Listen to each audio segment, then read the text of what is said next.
মাহফুজা সুলতানা, মহিলা আসন 6, আপনার নির্ধারিত সময় 5 মিনিট। মাননীয় স্পিকার, আপনাকে ধন্যবাদ। মাননীয় স্পিকার, দ্বাদশ জাতীয় সংসদ 2024 সালের প্রথম অধিবেশনে মহামান্য রাষ্ট্রপতির ভাষণের উপর বক্তব্য দেওয়ার সুযোগ পাওয়ায় আমি পরম করুণাময় আল্লাহর নিকট লাখ শুকরিয়া আদায় করছি। আমি গভীর শ্রদ্ধার সাথে স্মরণ করছি জাতির পিতা বঙ্গবন্ধু শেখ মুজিবুর রহমানকে। সশ্রদ্ধ চিত্তে স্মরণ করছি সকল বীর মুক্তিযোদ্ধা, অমর শহীদদের, যাদের আত্মত্যাগের বিনিময়ে আমরা পেয়েছি একটি স্বাধীন সার্বভৌম দেশ ও স্বাধীন জাতিসত্তা, পবিত্র সংবিধান ও লাল সবুজের পতাকা। স্মরণ করছি জেলখানার শহীদ জাতির 4 নেতাকে। মাননীয় স্পিকার, বাঙালি জাতির ইতিহাসে সবচেয়ে কলঙ্কজনক এবং বেদনাদায়ক অধ্যায় 15ই আগস্ট 1975। দুঃখ ভারাক্রান্ত হৃদয়ে স্মরণ করছি সেই কালো রাত্রিতে জাতির পিতা, তার সহধর্মিণী বঙ্গমাতা বেগম ফজিলাতুন্নেছা মুজিব সহ পরিবারের শহীদ সদস্যবৃন্দকে এবং 2004 সালের 21শে আগস্টে শাহাদত বরণকারী নেতাকর্মীদের। মহান আল্লাহর কাছে সকল শহীদদের আত্মার মাগফিরাত কামনা করছি।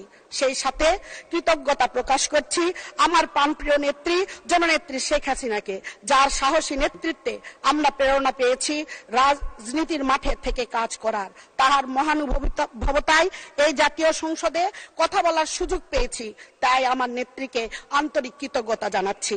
মাননীয় স্পিকার, সর্বকালের সর্বশ্রেষ্ঠ বাঙালি জাতির পিতা বঙ্গবন্ধু শেখ মুজিবুর রহমানের অবিসম্বাদিত নেতৃত্বে একটি রক্তক্ষয়ী জনযুদ্ধের মাধ্যমে আমরা অর্জন করেছি স্বাধীন সার্বভৌম বাংলাদেশ।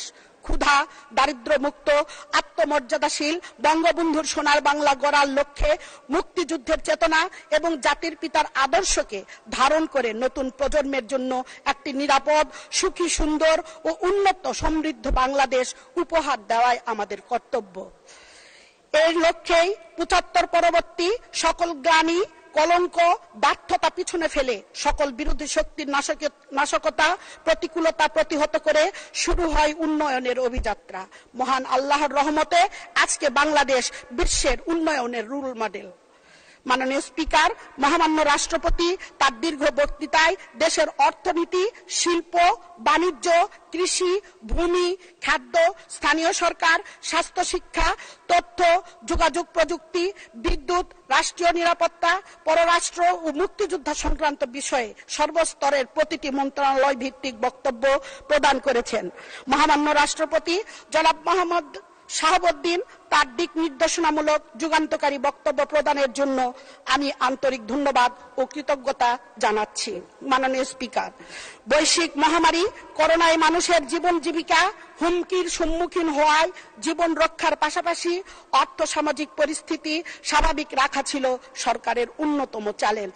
করোনার অভিঘাত মোকাবেলায় মাননীয় প্রধানমন্ত্রীর দূরদর্শী পদক্ষেপ এবং বিভিন্ন প্রণোদনা প্যাকেজের কার্যকর বাস্তবায়নের ফলে আমাদের অর্থনীতিতে গতিশীলতা ধরে রাখা সম্ভব হয়েছে। মাননীয় স্পিকার, শেখ হাসিনার বাংলাদেশ ক্ষুধা হবে নিরুদ্দেশ এই স্লোগান নিয়ে ক্ষুধা বান্ধব কর্মসূচির আওতায় ওএমএস এর মাধ্যমে নিম্ন আয়ের পরিবারকে 15 টাকা কেজি দরে চাল, 24 টাকা কেজি দরে আটা প্রদান অব্যাহত। টিসিবির মাধ্যমে সাশ্রয়ী মূল্যে তেল, চিনি, ডাল সরবরাহ করা হচ্ছে। বৈশ্বিক অর্থনৈতিক অস্থিতিশীলতা সত্ত্বেও আমাদের খাদ্য নিরাপত্তা সুরক্ষিত। মাননীয় স্পিকার, সবার সাথে বন্ধুত্ব, কারো সাথে বৈরতা নয়। জাতির পিতার এই অবসরণীয় পররাষ্ট্র নীতির ভিত্তিতে বিশ্বের প্রেক্ষাপটে প্রতিবেশী দেশসমূহের সাথে কূটনৈতিক সম্পর্ক জোরদার, ব্যবসা বাণিজ্য ও শ্রম বাজার সম্প্রসারণ, রোহিঙ্গাদের মানবিক সাহায্য প্রদান, নারীর ক্ষমতায়ন এবং জলবায়ু চ্যালেঞ্জ মোকাবেলায় সরকারের বলিষ্ঠ নেতৃত্ব বিশ্বব্যাপী প্রশংসিত। মাননীয় স্পিকার, যুগ উপযোগী নারী বান্ধব কর্মসূচি গ্রহণের ফলে বাংলার নারীরা দেশ বিদেশে বাংলাদেশের নাম উজ্জ্বল করেছে। তথ্য প্রযুক্তি ভিত্তিক সেবা প্রদানের মাধ্যমে গ্রামীণ নারীকে তথ্য প্রযুক্তিতে ক্ষমতায়ন করা হয়েছে।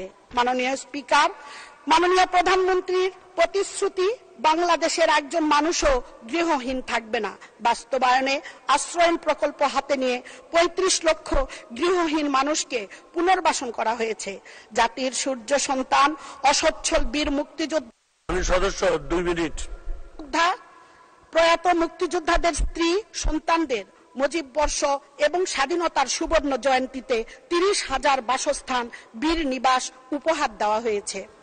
মাননীয় স্পিকার, জাতির পিতা গ্রামকে উন্নয়ন ও সমৃদ্ধির কেন্দ্রীয় দর্শন হিসেবে বিবেচনা করতেন। তারই ধারাবাহিকতায় মাননীয় প্রধানমন্ত্রী দৃষ্টি গ্রাম হবে পরিকল্পিত সাজানো, গ্রাম হবে প্রাচুর্যময় ও দারিদ্র্যমুক্ত।